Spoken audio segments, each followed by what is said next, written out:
बच्चों, welcome to the my YouTube channel learning student. स्वागत है आप सभी लोग का हमारे इस यूट्यूब चैनल पे। आज हम लेके आए आप लोगों के लिए क्लास 12th का 2023 का आप देख सकते हैं सामान्य हिंदी का पेपर। तो इस पेपर को आज हम सॉल्यूशन के साथ देखेंगे, पूरा एक एक सॉल्यूशन के साथ देखेंगे। तो सबसे पहले आपको जब ये पेपर मिलेगा तो आप क्या कीजिएगा, अनुक्रमांक यहाँ दिया है तो अपना रोल नंबर भर लीजिएगा। उसके बाद नाम आप अपना लिखिएगा और उसके बाद देखिए जब आपको कॉपी मिलेगा आंसर लिखने के लिए तो फ्रंट का पेज आप छोड़ दीजिएगा। ठीक, सबसे फर्स्ट पेज में आप नाम वगैरह सब अपना फिलअप करते हैं, उसके पीछे का जो पेज होता है उसको आप छोड़ दीजिएगा।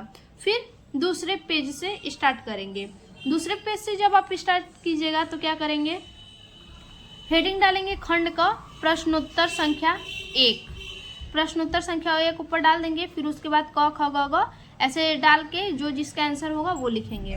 तो पहला हमारा है प्रताप नारायण मिश्र द्वारा संपादित पत्र का नाम कौन सा है। तो देखिए इस प्रकार से हेडिंग डालेंगे खंड क, डबल अंडरलाइन कर लीजिएगा। फिर यहाँ पे प्रश्नोत्तर संख्या 1 डबल अंडरलाइन कर लीजिएगा। ठीक, उसके बाद हमारा देखिए क का आंसर क्या है, ब्राह्मण, यानी दूसरा ऑप्शन हमारा सही होगा। देखिए अभी हमने पढ़ा क्वेश्चन को, प्रताप नारायण मिश्र द्वारा संपादित पत्र का नाम है, इनमें से कौन है, तो दूसरा हमारा ऑप्शन होगा ब्राह्मण। तो हमने लिख दिया यहाँ ब्राह्मण। उसके बाद दूसरा हमारा है ख का, बाण भट्ट की आत्मकथा के लेखक हैं, इनमें से बाण भट्ट की आत्मकथा के लेखक कौन है। तो देखिए हजारी प्रसाद द्विवेदी। ख का ऑप्शन हमारा पहला हजारी प्रसाद द्विवेदी होगा। तो इसी प्रकार से आंसर भी लिखेंगे। आगे ग है हमारा, अशोक के फूल किस विधा की रचना है, अशोक के फूल जो है वो किस विधा की रचना है। तो देखिए निबंध, ऐसे ऑप्शन में हमारा कौन सा होगा आंसर, चौथा निबंध हमारा ऑप्शन सही है। ठीक, अशोक के फूल निबंध की रचना है, निबंध से लिया गया है। ठीक, अब देखिए भारत दुर्दशा नाटक के रचनाकार हैं, इनमें से भारत दुर्दशा नाटक के रचनाकार कौन है। देखिए भारतेंदु हरिश्चंद्र। घ का पहला हमारा ऑप्शन है भारतेंदु हरिश्चंद्र। ठीक, उसके बाद है हमारा, इनमें से गद्य की किस विधा में काल्पनिक प्रसंगों का स्थान नहीं है। तो इनमें से चारों में से ऑप्शन कौन सा हमारा सही होगा। तो देखिए इनमें से ऑप्शन जो हमारा है अंग का चौथा आत्मकथा हमारा होगा, ये आत्मकथा हमारा सही ऑप्शन है। तो आप बिल्कुल एग्जाम में इसी तरह से जो है कि आंसर लिखिएगा।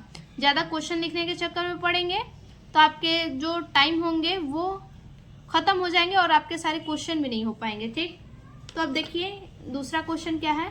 देखिए दूसरा क्वेश्चन हमारा क्या है, दूसरा का भी उसी तरह से हेडिंग डालेंगे प्रश्नोत्तर संख्या 2 और फिर क, हिंदी साहित्य के आधुनिक काल की रचना है, हिंदी साहित्य के आधुनिक काल की रचना कौन सी है। तो देखिए प्रश्नोत्तर संख्या 2 हमने डाल दिया, क का चौथा हमारा आंसर सही है, चांद का मुख टेढ़ा, ये आधुनिक काल की रचना है। उसके बाद देखिए ख हमारा है हरिऔध का पूरा नाम है, हरिऔध का पूरा नाम क्या है। देखिए ख का ऑप्शन हमारा चौथा सही है, अयोध्या सिंह उपाध्याय पूरा नाम है। उसके बाद देखिए ग हमारा क्या है, छायावाद की मुख्य विशेषता है, छायावाद की मुख्य विशेषता इनमें से कौन सा है।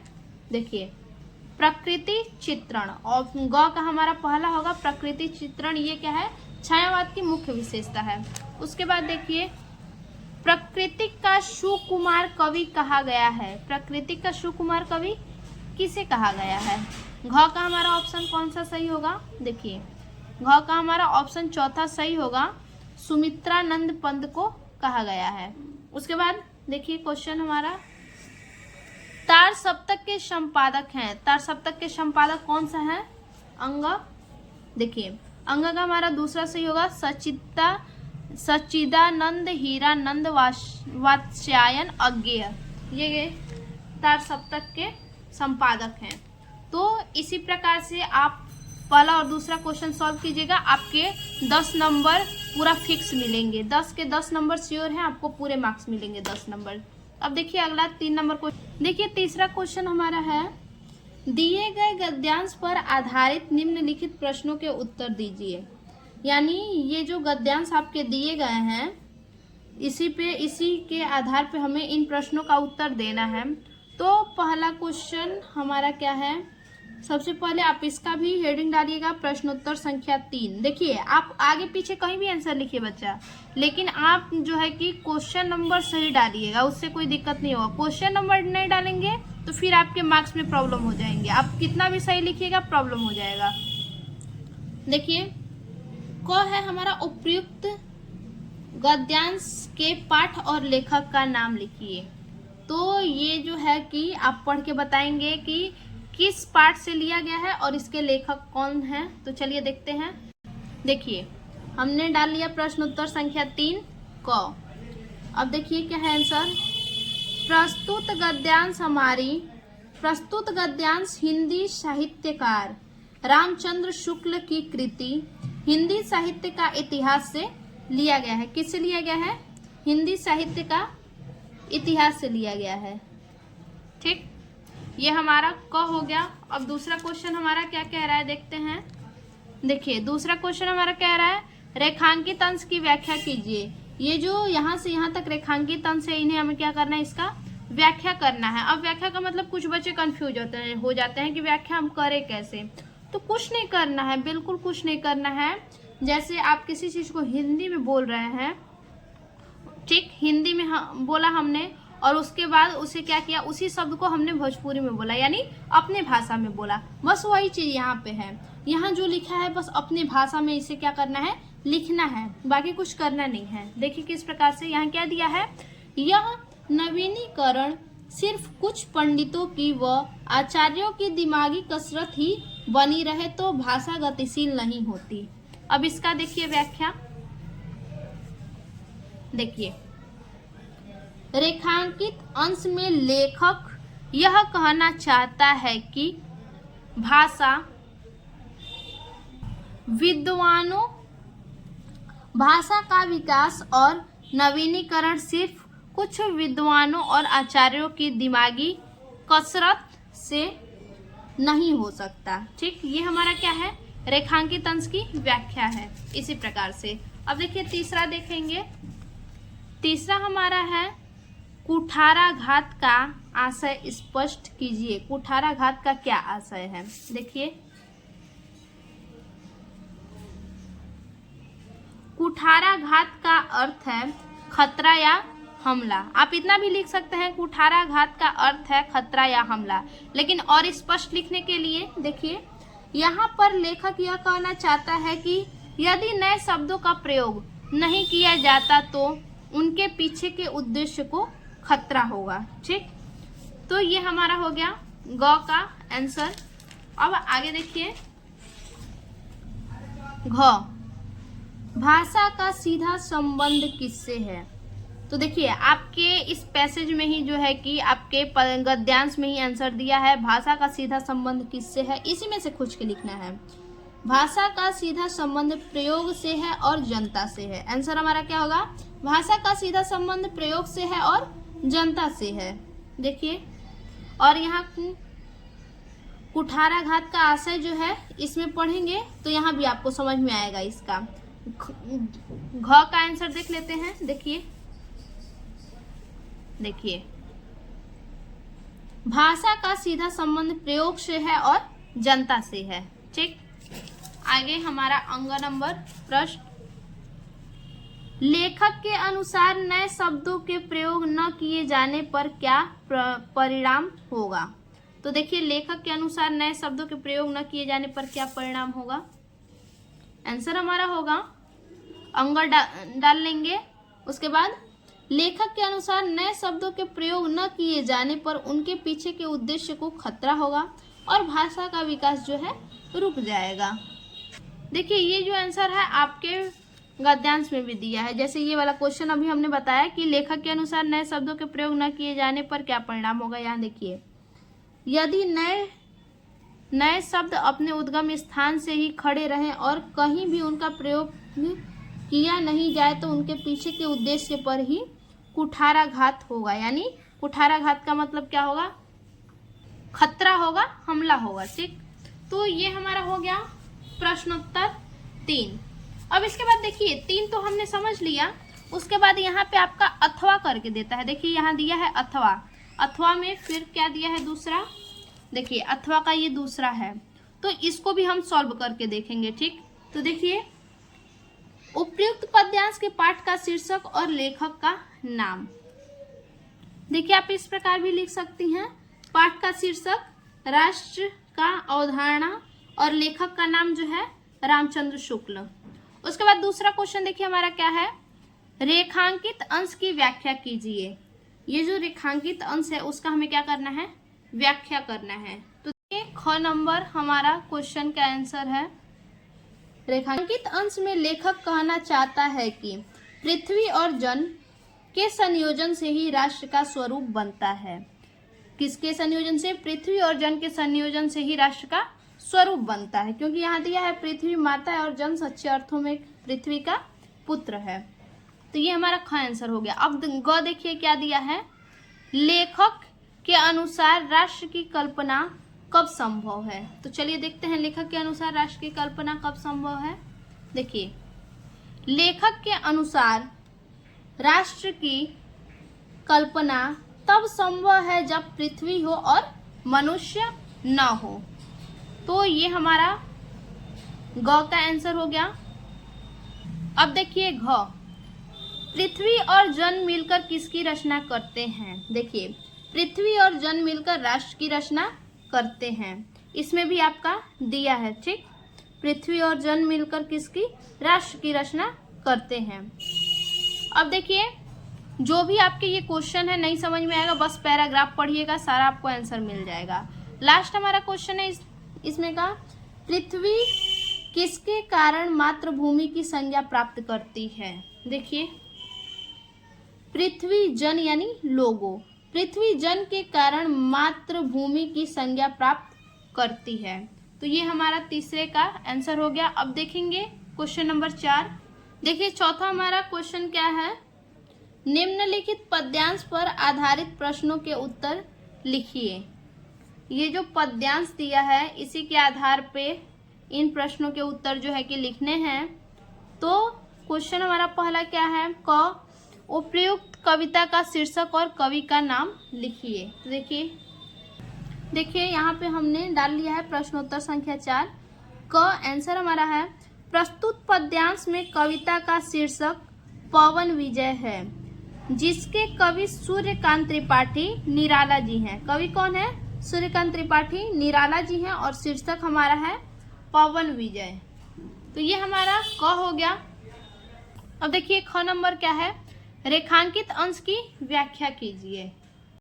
देखिए रेखांकित अंश हमारा क्या है, कोई क्लांता कृषक ललना खेत में जो दिखावे, धीरे धीरे परस उनकी क्लांतियों को मिटाना। इसका हम अर्थ व्याख्या लिखेंगे।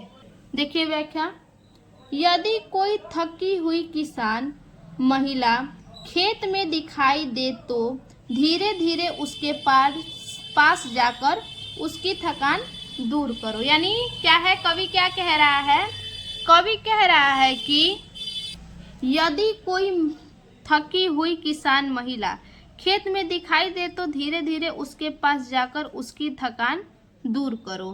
ठीक, यानी अपने पवन के झोंके से उसकी थकान को दूर करो।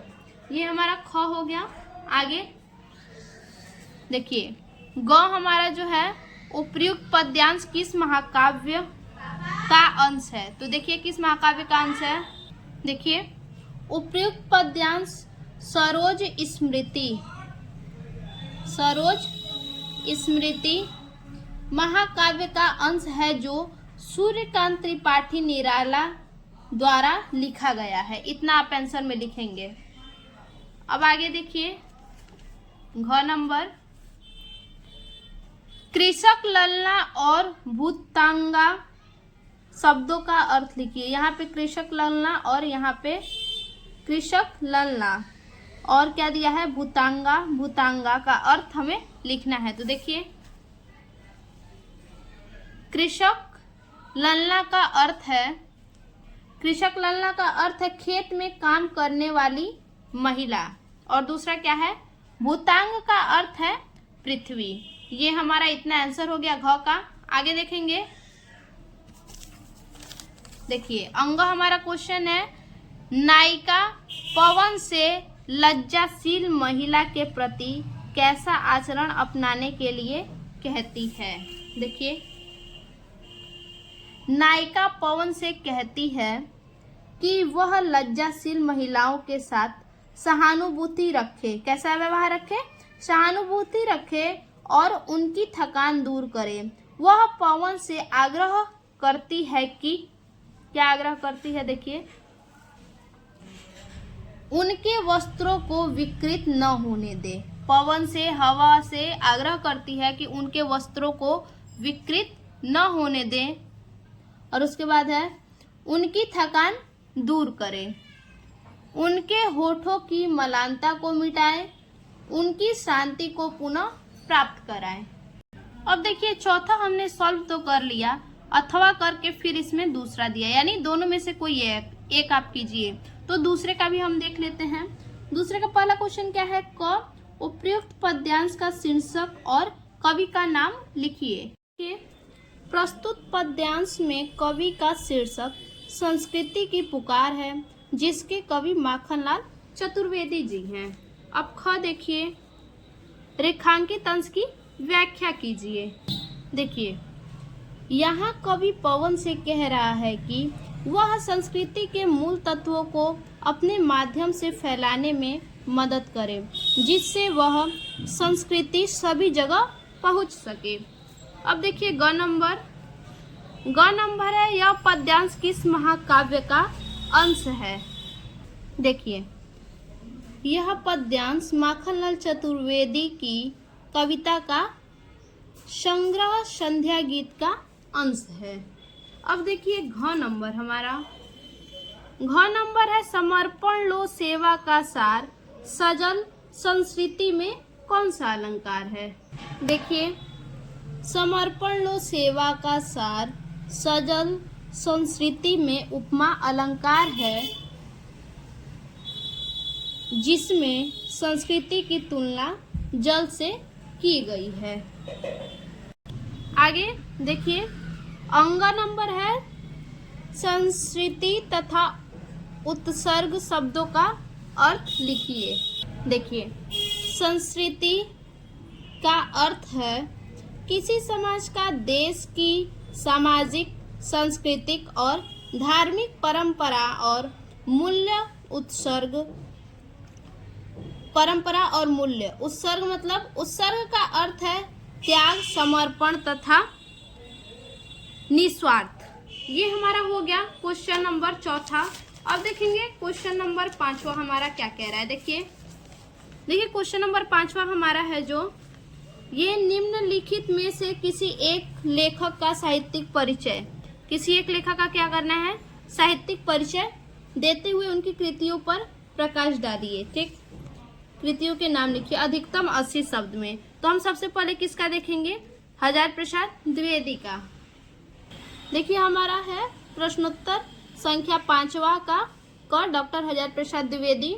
अब लिखेंगे इनका संक्षिप्त परिचय। देखिए किस प्रकार से। सबसे पहले जन्म 19 अगस्त 1907 ईस्वी को, जन्म स्थान दुबे का छपरा बलिया, माता ज्योतिषमती, पिता अनमोल द्विवेदी, मृत्यु 19 मई 1979 ईस्वी को, काल आधुनिक काल, कर्मभूमि वाराणसी, पुरस्कार पद्म भूषण पुरस्कार इन्हें मिला था, और कर्म क्षेत्र इनका जो है वो है निबंध उपन्यास अध्यापक। इन्होंने ये किया है, निबंध लिखा है, उपन्यास लिखा और अध्यापक भी रहे हैं। बचपन का नाम इनका क्या है, वैद्यनाथ द्विवेदी। देखिए फिर हेडिंग डालेंगे जीवन परिचय। उसके बाद लिखेंगे आचार्य हजार प्रसाद द्विवेदी का जन्म 1907 ईस्वी, किसमें, 1907 ईस्वी में बलिया जिले के दुबे का छपरा नामक ग्राम में हुआ था। इनके पिता का नाम श्री अनमोल द्विवेदी तथा माता का नाम श्रीमती ज्योतिषमती था। इनकी शिक्षा का प्रारंभ संस्कृत में हुआ। इनकी शिक्षा का प्रारंभ कब हुआ, संस्कृत में। इंटर की परीक्षा उत्तीर्ण करने के बाद सन 1930 ईस्वी में इन्होंने काशी हिंदी विश्वविद्यालय से ज्योतिषाचार्य की उपाधि प्राप्त की। ये हमारा हो गया जीवन परिचय। उसके बाद लिखेंगे क्या, साहित्यिक परिचय। साहित्यिक परिचय अब देख लेते हैं। देखिए, द्विवेदी जी बाल्यकाल से ही श्री व्योमकेश शास्त्री से कविता लिखने की कला सीखनी आरंभ कर दी थी। ये उच्च कोटि के शोधकर्ता, निबंधकार, उपन्यासकार एवं आलोचक थे। इन्हें मंगला प्रसाद पारितोषिका भी प्राप्त हुआ। ये हमारा हो गया साहित्यिक परिचय। अब हम हेडिंग डालेंगे कृतियां। कृतियां में द्विवेदी जी की प्रमुख कृतियां इस प्रकार है। उसमें है पहला निबंध। निबंध कौन कौन सा, अशोक के फूल, साहित्य के साथी। उपन्यास, बाण भट्ट की आत्मकथा, चारुचंद्र लेख। उसके बाद है आलोचना साहित्य। कौन कौन सा, सूर साहित्य, साहित्य सहचर, साहित्य मर्म। अब लास्ट हेडिंग हमारा रहेगा निधन। देखिए निधन इनका देखते हैं। इस महान साहित्यकार का 19 मई 1789 ईस्वी को ब्रेन ट्यूमर जैसी गंभीर बीमारी का दिल्ली में उपचार कराने के दौरान निधन हो गया। ये इनका निधन हो गया। अब देखिए पांचवे में हमारा कौन कौन सा दिया है, हजार प्रसाद द्विवेदी, वासुदेव शरण अग्रवाल, प्रोजी सुंदर रेड्डी। तो इन दोनों लोग का अगर वासुदेव शरण अग्रवाल और प्रोजी सुंदर रेड्डी का आपको जीवन परिचय चाहिए तो आप हमारे चैनल पर से ले सकते हैं। वहाँ हमने इस वीडियो को अप्लाई कर चुका है। तो अब देखेंगे ख नंबर, कवि का साहित्य परिचय और उनकी प्रमुख रचनाएं देते हुए उल्लेख करना है। तो इसमें हम देखेंगे रामधारी सिंह दिनकर जी का, यहाँ ख नंबर डाल देंगे और यहाँ लिख देंगे रामधारी सिंह दिनकर। संक्षिप्त परिचय देख लीजिए। जन्म 30 सितंबर 1908 ईस्वी को, जन्म स्थान सिमरिया ग्राम बेगूसराय। पिता रवि सिंह, माता मनरूप देवी। रचना उर्वशी, कुरुक्षेत्र परशुराम की प्रतीक्षा। उपाधि राष्ट्रकवि। सम्मान साहित्य अकादमी पुरस्कार से इन्हें सम्मानित किया, पद्म भूषण और भी इनके सम्मान है, ठीक। लेकिन उनमें से ये दोनों प्रसिद्ध है। निधन 24 अप्रैल 1974 ईस्वी को, चेन्नई तमिलनाडु में। देखिए हेडिंग डालेंगे जीवन परिचय, उसके बाद लिखेंगे क्षयवादोत्तर काल के प्रमुख कवियों में से एक रामधारी सिंह दिनकर का जन्म 23 सितंबर 1908 ईस्वी को बिहार के बेगूसराय जिले के सिमरिया ग्राम में एक किसान परिवार में हुआ था। उसके बाद उनके पिता का नाम रवि सिंह और माता का नाम मनरूपी देवी था। रामधारी सिंह दिनकर जी की प्रारंभिक शिक्षा अपने गांव में ही सीमित साधनों के बीच हुई, ठीक। तो ये इनका जीवन परिचय हो गया। अब देखिए साहित्यिक परिचय। ये अपने काव्य रचनाओं का शुरुआत हाई स्कूल से ही शुरू कर दिए थे। सबसे पहले उन्होंने सुप्रसिद्ध साहित्यकार रामवृक्ष बेनीपुरी द्वारा प्रकाशित युवक पत्र में अमिताभ नाम से अपनी रचनाएं भेजनी शुरू की थी। इसके बाद वर्ष 1928 में उनका बारदोली विजय संदेश नाम से पहला काव्य संग्रह प्रकाशित हुआ। अब देखिए काव्य कृतियां। हुंकार 1938 में, रसवंती 1939 में, रेणुका 1935 में, उर्वशी 1961 में। ये क्या हुआ, प्रकाशित हुआ इतने सन में। अब गद्य कृतियां हैं। अर्धनारीश्वर 1952 में, रेती के फूल 1954 में, उजली आग 1956 में, मेरी यात्रा 1971 में। यानी ये प्रकाशित हुई किस किस वर्ष में। आगे है पुरस्कार। कौन कौन से पुरस्कार इन्हें मिले, साहित्य अकादमी, पद्म भूषण, ज्ञानपीठ आदि। अब देखिए इनका निधन। दिनकर जी भागलपुर विश्वविद्यालय में कुलपति के रूप में नियुक्त हुए। कुछ समय बाद भारत सरकार ने उन्हें अपना मुख्य हिंदी सलाहकार बना दिया। वहीं 24 अप्रैल 1974 को हिंदी साहित्य के इस महान कवि का चेन्नई तमिलनाडु में निधन हो गया। तो ये हमारा हो गया कवि का जीवन परिचय।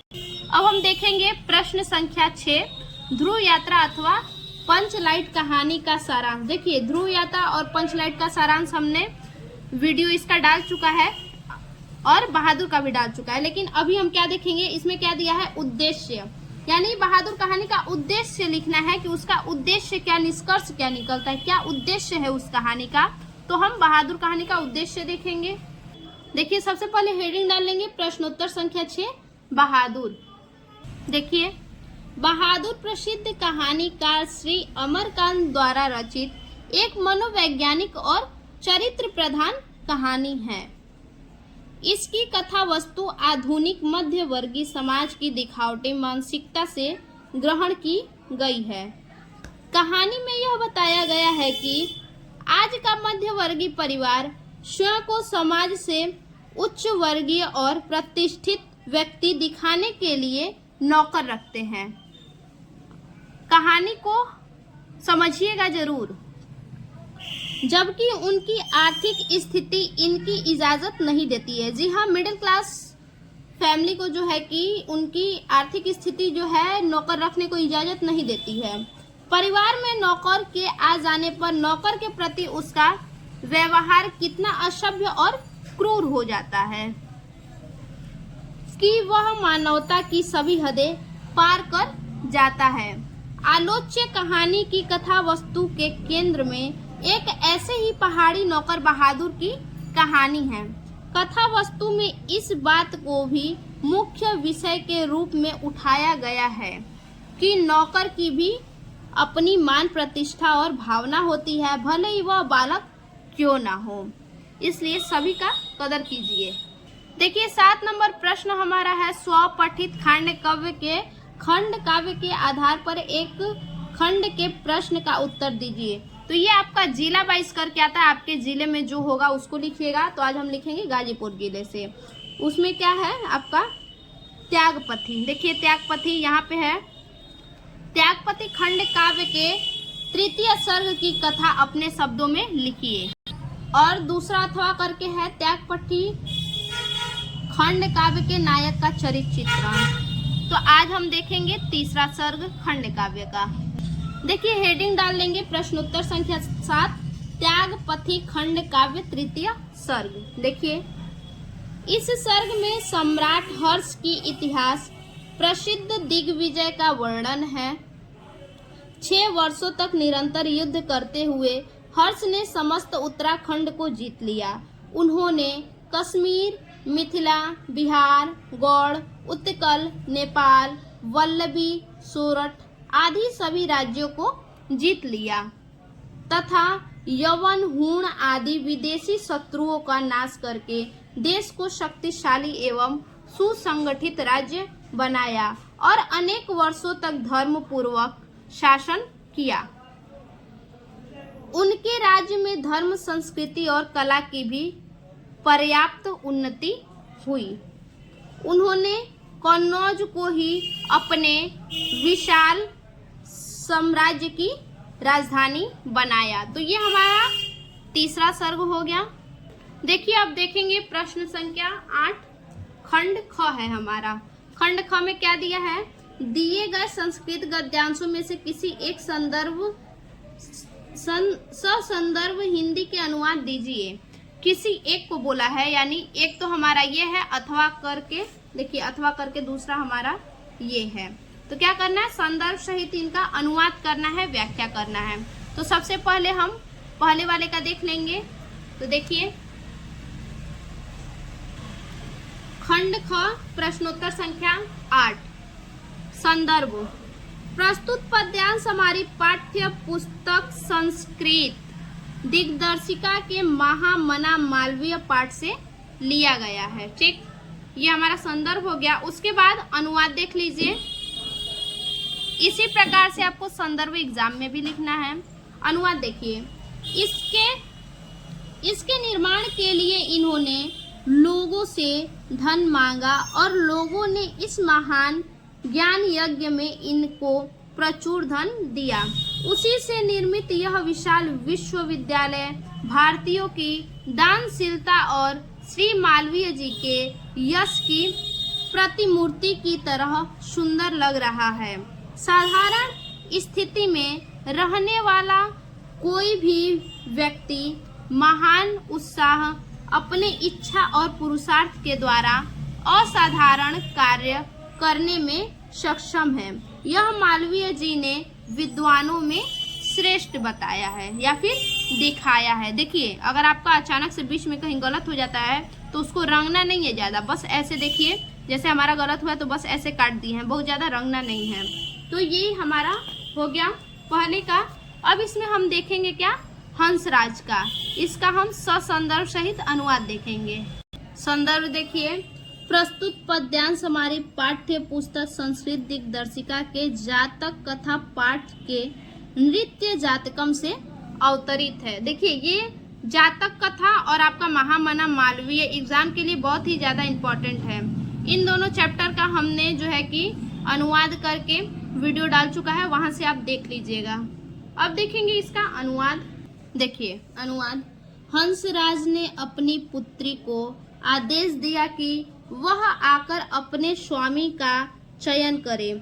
उसने पक्षी समूह पर दृष्टि डालते हुए नीलमणि रंग की गर्दन और विचित्र पंखों वाले मोर को देखकर कहा, यह मेरा स्वामी हो। मोर ने कहा, आज भी तुम मेरा बल नहीं देखती हो। बड़े गर्व से निर्लज्जता पूर्वक उस बड़े पक्षी समुदाय के बीच पंख पसारकर नाचना शुरू कर दिया और नाचने में क्या हो गया, नग्न हो गया। तो ये हमारा हो गया प्रश्नोत्तर संख्या 8 का। 8 का हमने क भी बता दिया और अथवा करके जो दूसरा है इसको भी हमने बता दिया। अब 8 का ख देखिए क्या कह रहा है। ख नंबर हमारा है, दिए गए श्लोकों में से एक का ससंदर्भ हिंदी में अनुवाद कीजिए। यानी ये संस्कृत से है और संस्कृत के श्लोक से है। ये हमारा क्या था, संस्कृत से ही था लेकिन गद्य से था, और ये हमारा क्या है, श्लोक से है। तो श्लोक से संदर्भ सहित अनुवाद देख लेते हैं। सबसे पहले हम ख का पहला जो है इसको हम देखेंगे, संदर्भ सहित अनुवाद।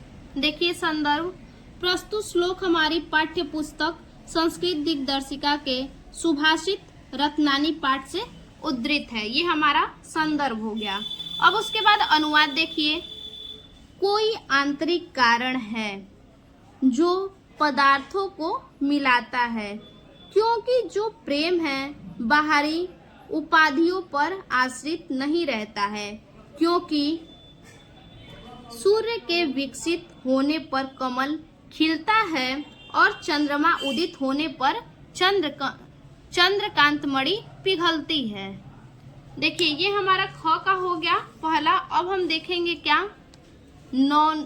8 नंबर का ख का अब जो है कि ये दूसरा हम देखेंगे, वज्रादपि कठोराणी। इसको हम देखेंगे संदर्भ सहित अनुवाद। देखिए संदर्भ, प्रस्तुत श्लोक हमारी पाठ्य पुस्तक संस्कृत दिग्दर्शिका के सुभाषित रत्नानी पाठ से उद्धृत है। ये हमारा संदर्भ हुआ। अब अनुवाद देखेंगे। अनुवाद, पुष्पों से भी अधिक कोमल वज्र है। पुष्पों से भी अधिक कोमल वज्र, वज्र से भी कठोर अलौकिक पुरुषों के हृदय को कौन समझ सकता है। ठीक, तो ये हमारा अनुवाद हो गया। अब ये देखिए कि 8 नंबर हमारा जो है कि पूरा हुआ। अब देखेंगे 9 नंबर। 9 नंबर क्या कह रहा है, निम्नलिखित मुहावरों और लोकोक्तियों में से किसी एक का अर्थ लिखकर अपने वाक्यों में प्रयोग कीजिए। पहला क्या है, भीगी बिल्ली बनना। देखिए प्रश्नोत्तर संख्या 9 डाल के मुहावरा इस प्रकार से लिखेंगे, भीगी बिल्ली बनना। फिर अर्थ लिखेंगे, भीगी बिल्ली मतलब क्या है, अर्थ डरना या घबराना। अब वाक्य प्रयोग करेंगे, जब परीक्षा की तारीख निकट आई तो वह भीगी बिल्ली बन गया और अपनी तैयारी को लेकर चिंतित हो गया। अब देखिए ख का भी हम देखेंगे। देखिए बता रहे हैं चारों हम आप लोगों को, सारा पेपर सॉल्व कर रहे हैं, लेकिन आप जो है कि जो आपको सुविधा होगा वही लिखिएगा।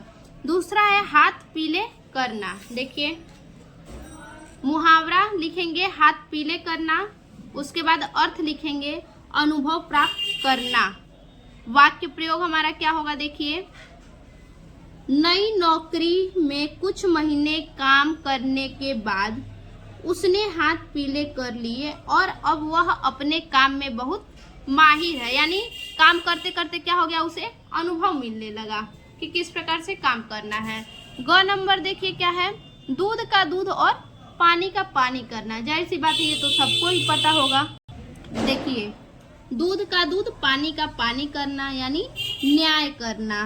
न्यायाधीश ने मामले की जांच की और दूध का दूध और पानी का पानी करके सच्चे अपराधी को सजा सुनाई। घ नंबर हमारा क्या है, देखिए, आंख का अंधा नाम नयन सुख। देखिए, आंख का अंधा नाम नयन सुख, अर्थ दुखद स्थिति में भी संतुष्ट रहना। वाक्य प्रयोग, उसके पति की नौकरी छूट जाने के बाद वह आंख का अंधा नाम नयन सुख लेकर जीवन की छोटी छोटी खुशियां में संतुष्ट हो गई। अब देखेंगे प्रश्न संख्या 10 क्या कह रहा है, निम्नलिखित शब्दों के संधि विच्छेद के सही विकल्प का चयन कीजिए। पहला है रमेश का सही संधि विच्छेद। रमेश यानी हम इसको, आप लोग को वीडियो इसका भी डाल चुके हैं, देख लीजिएगा, वहां से देखना होगा तो यहाँ पे भी हम बता देते हैं। रमेश यानी रम प्लस ईस, रम पढ़ रहे हैं तो म पढ़ने पे ए का उच्चारण हो रहा है, ए और प्लस ई, ए और ई मिलाएंगे तो ए हमारा बनेगा, ए बनेगा, तो ये हमारा रमेश है। तो ए प्लस ई यानी रम प्लस इस रमेश, तो हमारा दो ऑप्शन सही होगा। और इसमें हमारा है दूसरा इत्युक्तम का सही संधि विच्छेद, तो यानी इति, इति प्लस उक्तम यानी इति, ती पढ़ रहे हैं तो ई आ रहा है, ई प्लस उ, ई और उ को मिलाएंगे तो क्या होगा, हमारा यू बनेगा, यू का उच्चारण होता है, दोनों को मिलाएंगे तो इसीलिए क्या होगा, इति प्लस उक्तम। उसके बाद है हमारा तीसरा उभाव, उभावपी का संधि विच्छेद। सही संधि विच्छेद देखिए, उभावपी यानी उभव प्लस अपी, उभावपी। देखिए, क का हमारा पहला क्या है, रम प्लस इश रमेश, इति प्लस उक्तम इत्युक्तम, इसको बराबर करके यहाँ सामने नहीं लिखना है, रमेश या इत्युक्तम ऐसा कुछ नहीं लिखना है, बस ऐसे ही आपको आंसर देना है। तीसरा क्या है, उभव प्लस अपी, उभावपी, ये हमारा हो गया। अब देखिए ख, ख हमारा है, दिए गए शब्दों को विभक्ति और वचन के अनुसार सही विकल्प का चयन कीजिए। इसको देख लेंगे। पहला है आत्मनि शब्द के विभक्ति और वचन, तो इसको देखिए, आत्मनि शब्द के विभक्ति और वचन, ये सप्तमी विभक्ति और किस वचन का है, एक वचन। ख का पहला का ऑप्शन ब हमारा सही होगा। देखिए यहाँ पे ब हमारा ऑप्शन सही होगा, सप्तमी विभक्ति एक वचन। अब देखिए दूसरा, नामनी शब्द में विभक्ति और वचन है। ख का दूसरा का कौन सा ऑप्शन है, देखिए नामनी शब्द में हमारा जो आंसर होगा वो है सप्तमी विभक्ति एक वचन। ये भी क्या है, सप्तमी विभक्ति एक वचन, इसमें भी ब हमारा सही होगा, क्योंकि देखिए यहाँ लास्ट में नी है, ई का मात्रा है, आत्मनी, और यहाँ भी क्या है, नामनी, एक ही जैसा है, इसीलिए दोनों क्या होगा, सप्तमी विभक्ति एक वचन। अब देखिए इतना होने के बाद हम देख लेंगे प्रश्न संख्या 11। 11 क्या कह रहा है, निम्नलिखित युग्मों, शब्द युग्मों का सही चयन करके लिखिए। द्रव, द्रव्य। देखिए एक द्रव मिस क्या होता है, तरल होता है, और एक द्रव्य मिस क्या होता है, धन होता है। तो हमारा पहला का जो है आंसर हमारा अ होगा, तरल पदार्थ और धन। दूसरा है हरि हर, यानी हरि का मतलब क्या होता है, विष्णु, और हर का मतलब क्या होता है, शंकर, अर्थात विष्णु और शंकर। तो दूसरे का हमारा ऑप्शन अ होगा और पहले का भी अ होगा। इसको देख लीजिए किस प्रकार लिखेंगे। देखिए बिल्कुल इसी प्रकार से लिखेंगे। क का पहला का अ हमारा है तरल और धन, और दूसरे का अ हमारा है विष्णु और शंकर। तो हमारा 11 नंबर का क हो गया। अब ख देखिए क्या है, ख हमारा है निम्नलिखित शब्दों में से, निम्नलिखित शब्दों में से किसी एक शब्दों के दो अर्थ लिखिए। तातः पहला है, दूसरा तीर है और तीसरा कुल है। देखिए बिल्कुल इस प्रकार से लिखेंगे। तातः का क्या होगा, पिता और बाप। तीर का बाण और किनारा, कुल का परिवार और समूह, इनका क्या है, दो दो शब्द हमने लिख दिया है। अब देखिए इसमें दिया है आपके क्वेश्चन पेपर में एक ही लिखने के लिए, लेकिन यहाँ भी हम क्या किए, आप लोग को तीनों का बता दिए हैं, जो भी आपको सुविधा हो। अब ग देखिए क्या है, निम्नलिखित वाक्यांश के लिए एक सही शब्द का चयन करके लिखिए। पहला है, जिसके भीतर की हवा का तापमान सम स्थिति में रखा गया हो उसे क्या कहेंगे। जिसके भीतर का हवा का ताप सम स्थिति में हो उसे हम समतापी कहेंगे, ऑप्शन स हमारा सही होगा। और पीने की इच्छा रखने वाला पिपासु, इसमें भी ऑप्शन स हमारा सही होगा। देखिए ग का पहला का हमारा स है समतापी और दूसरा का द है हमारा पिपासु। ठीक, अब देखिए इसमें से अगला हमारा क्वेश्चन है, देखिए निम्नलिखित में से किन्हीं दो वाक्यों को शुद्ध करके लिखिए। पहला है, आपकी पुत्री पद्मा बहुत बुद्धिमान है। देखिए इसमें शुद्ध करके बोला है, तो यहाँ न पे क्या है, नीचे हलंत है तो हलंत को हम हटा देंगे। देखिए आपकी पुत्री पद्मा बहुत बुद्धिमान है। दूसरा है हमारा, कृपया करके मेरे घर पधारिए, तो इसमें क्या होगा, कृपया मेरे घर पधारिए, यानी करके हम हटा देंगे। तीसरा है, तुम्हें मन लगाकर पढ़ाई करना चाहिए। देखिए तुम्हें मन लगाकर पढ़ाई करनी चाहिए, मतलब थोड़ा थोड़ा बस शब्द को शुद्ध करना है। चौथा है, कानपुर एक औद्योगिक नगर है, इसमें क्या शुद्ध है, देखिए औद्योगिक को ध्यान से देख लीजिए, औद्योगिक नगर है। अब इसमें देखिए कानपुर एक औद्योगिक नगर है। अब देखिए क्वेश्चन नंबर हमारा 12वां कह रहा है, श्रृंगार रस अथवा करुण रस का स्थायी भाव बताते हुए इसका एक उदाहरण लिखिए। देखिए प्रश्नोत्तर संख्या 12, श्रृंगार रस अनुभाव, विभाव तथा संचारी भाव के संयोग से पूर्णता को प्राप्त होने वाली रति नामक स्थायी भाव। देखिए स्थायी भाव क्या है, रति है। रति नामक स्थायी भाव से श्रृंगार रस की उत्पत्ति हुई है। ये हो गया हमारा श्रृंगार रस। उसके बाद उदाहरण देखिए, मैं तो गिरिधर गोपाल दूसरों न कोई, जाके सिर मोर मुकुट मेरो पति सोई। श्रृंगार रस हो गया हमारा। अब क्या इसमें दिया है, कोई एक करना है, लेकिन अभी हम करुण रस भी देखेंगे। देखिए करुण रस अनुभाव, विभाव तथा संचारी भाव के संयोग से पूर्णता को प्राप्त होने वाली शोक नामक स्थायी भाव। कौन सा नामक स्थायी भाव है, शोक नामक स्थायी भाव से करुण रस की उत्पत्ति हुई है। करुण रस का अब उदाहरण देते हैं, हे खग मृग हे मधुकर श्रेणी, तुम देखी सीता मृग नैनी। ये हमारा करुण रस हो गया। अब देखिए क नंबर हो गया हमारा। ख नंबर क्या कह रहा है, अनुप्रास अलंकार तथा उपमा अलंकार का लक्षण एवं उदाहरण दीजिए। देखिए लक्षण और परिभाषा एक ही होता है। देखिए अनुप्रास अलंकार, जहाँ एक वर्ण की आवृत्ति बार बार हो वहाँ अनुप्रास अलंकार होता है। यानी अनुप्रास अलंकार का मतलब सीधा जहाँ एक ही वर्ण बार बार आए वहाँ अनुप्रास अलंकार होगा। उदाहरण, रघुपति राघव राजा राम। देखिए र वर्ण का उत्पत्ति बार बार हुआ है। रघुपति में र, राघव में र, राजा में र, राम में र, यानी एक ही वर्ण की उत्पत्ति बार बार हो वहाँ अनुप्रास अलंकार होता है। ये हो गया हमारा अनुप्रास अलंकार।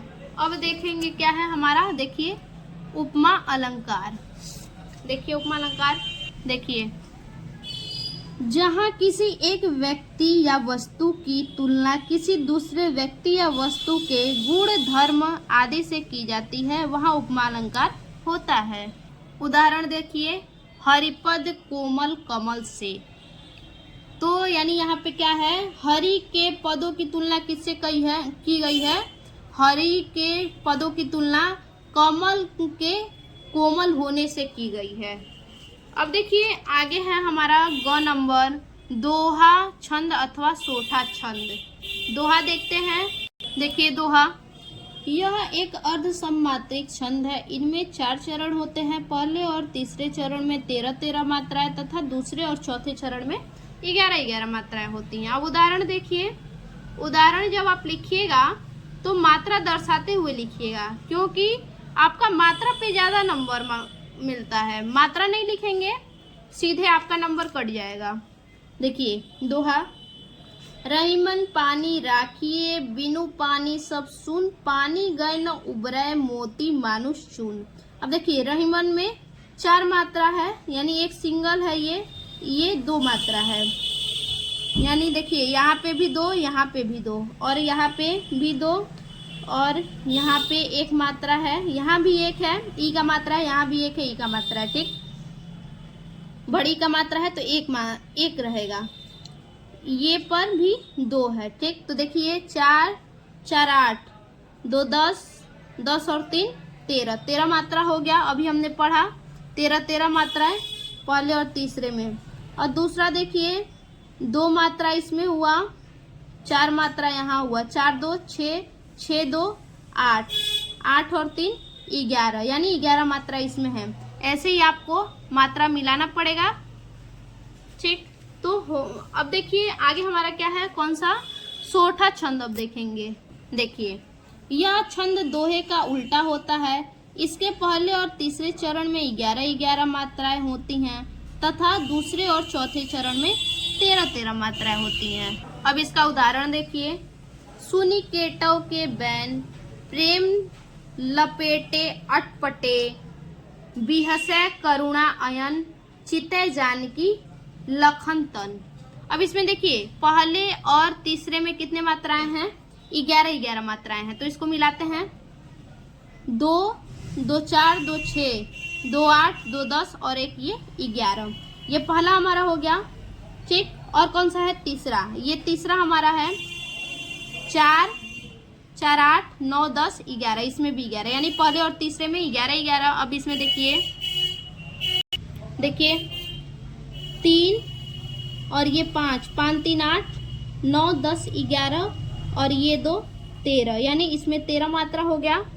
यहाँ देखिए 3 और 5 3 8 9 10 11 12 13, यानी दूसरे और चौथे में 13-13 मात्राएं हो गई। तो ये हमारा सोठा छंद हो गया। देखिए 13 नंबर हमारा क्वेश्चन क्या कह रहा है, किसी दैनिक समाचार पत्र के संपादक के नाम एक पत्र लिखिए जिसमें अपने गांव में फैल रही कोविड-19 संक्रमण बीमारी के प्रति मुख्य चिकित्सा अधिकारी का ध्यान आकर्षित किया गया हो, अथवा अपने विद्यालय के कंप्यूटर खराब होने की समस्या के निराकरण हेतु प्रधानाचार्य को एक पत्र लिखिए। तो देखिए अगर इस पे आप लोग लिखेंगे तो बहुत ज़्यादा बड़ा हो जाएगा, आपका जो पत्र है बहुत ज़्यादा बड़ा हो जाएगा। तो आसानी के लिए आप किस पे लिखेंगे, कंप्यूटर खराब होने पे। देख लेते हैं प्रश्नोत्तर संख्या कौन सा है हमारा, 13। सबसे पहले लिखेंगे सेवा में प्रधानाचार्य महोदय, DAV public school Madhya Pradesh. आप स्कूल का नाम कोई भी लिख सकते हैं और पता जहाँ का स्कूल है वहाँ लिख सकते हैं। विषय लिखेंगे किस पे, कंप्यूटर खराब होने की समस्या। उसके बाद महोदय, सविनय निवेदन है कि मैं आपके विद्यालय में कक्षा 10वीं का छात्र हूँ। हमारे विद्यालय के कंप्यूटर प्रयोगशाला में अधिकांश कंप्यूटर खराब हो गए हैं, जिससे हमें कंप्यूटर शिक्षा प्राप्त करने में कठिनाइयों का सामना करना पड़ रहा है। अतः मैं आपसे अनुरोध करता हूं कि आप कंप्यूटर खराब होने की समस्या का समाधान जल्द से जल्द कराएं और हमें कंप्यूटर शिक्षा प्राप्त करने में हमारी सहायता करें। देखिए इतना लिख लेंगे और उसके बाद लिखेंगे, इधर लिखेंगे धन्यवाद और दिनांक, और दूसरी तरफ हमारा रहेगा आपका आज्ञाकारी, नाम लिखिएगा, उसके बाद कक्षा, उसके बाद रोल नंबर। तो ये हमारा क्या हो गया, पत्र पूरा हो गया। कंप्यूटर खराब होने की समस्या पे ये हमारा पत्र पूरा हुआ। इसी प्रकार से आप एग्जाम में भी लिखिएगा। अब 13 नंबर प्रश्न हमारा पूरा हुआ। 14 नंबर क्या है देखिए, निम्नलिखित विषयों में से किसी एक पर अपनी भाषा शैली में निबंध लिखिए। किसी एक पर निबंध लिखना है। तो देखिए आज हम देखेंगे इंटरनेट की शैक्षिक उपयोगिता पर निबंध। ख नंबर इंटरनेट की शैक्षिक उपयोगिता पर निबंध देखेंगे। देखिए आप बिल्कुल इसी प्रकार से हेडिंग डाल लीजिएगा अपने कॉपी पे, रूपरेखा लिखिएगा जो जो आपको रूपरेखा में लिखना होगा, जैसे प्रस्तावना, शिक्षा के क्षेत्र में इंटरनेट से लाभ, शिक्षा के क्षेत्र में इंटरनेट की हानि और उपसंहार। देखिए प्रस्तावना सबसे पहले देखेंगे। इंटरनेट के उद्योगों के बारे में हम भली भांति जानते हैं। कोरोना काल में बच्चों से लेकर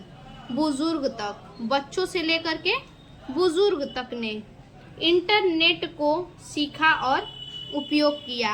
अगर इंटरनेट नहीं होता तो विद्यार्थियों का 2 साल बर्बाद हो जाता, पर इंटरनेट के माध्यम से लोगों ने घर से पढ़ाई भी की और परीक्षा पास भी की।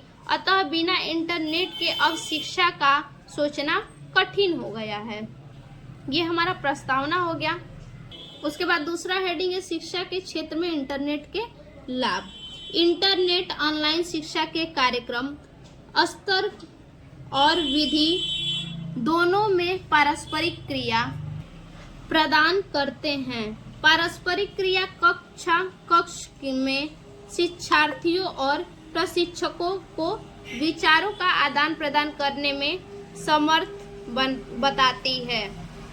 ये शिक्षक जिसने अपनी हस्तकला को बढ़िया ढंग से सीख रखा है, जैसे जैसे इंटरनेट का खर्च घट रहा है, बहुत से यूनिवर्सिटी कक्षा के लाभों को दूरस्थ शिक्षा की व्यवस्था में लाने के ढंग ढूंढ रहे हैं। डिस्टेंस लर्निंग को शिक्षा के एक औद्योगिक कृत रूप में वर्णित किया गया है। इंटरनेट दूरस्थ शिक्षा और शिक्षण को आसान बनाता है। ठीक, ये इतना हमारा हो गया। अगला हेडिंग हमारा रहेगा शिक्षा के क्षेत्र में इंटरनेट के हानि। देखिए वर्तमान में ऑनलाइन शिक्षा का इतनी तेजी से विकास हो रहा है कि इसका अनुसरण करना बहुत कठिन हो गया है। पूर्व अनुमान किया गया है कि योग्य ऑनलाइन शिक्षकों की भारी रूप से कमी हो गई है। ये हमारा हो गया हानि। अब लास्ट हमारा हेडिंग जो रहेगा वो है उपसंहार। उपसंहार अब देख लेते हैं। शिक्षा के क्षेत्र में इंटरनेट का महत्व दिन प्रतिदिन बढ़ता चला जा रहा है। यह एक नई प्रकार की शिक्षा है जो हर देश अपना रहा है। विद्यार्थियों को जरूरत है कि वह मन लगाकर पढ़ें और अपना और अपने देश का भविष्य उज्जवल करें। जो बच्चे ऑनलाइन शिक्षा को पाने में असमर्थ हैं, उनके लिए सरकार द्वारा निःशुल्क की व्यवस्था करने की आवश्यकता है, ताकि कोई भी बच्चा किसी अभाव के कारण शिक्षा से वंचित ना रहे। तो ये हमारा क्या हो गया, निबंध हो गया। तो देखिए हमने लास्ट जो ये हमारा निबंध हो गया, और इस प्रकार से हम क्या किए, इस पूरे पेपर को हमने सॉल्व करके आपको दिखा दिया। फिर से मिलते हैं एक और ऐसे नई वीडियो के साथ। तब तक के लिए धन्यवाद।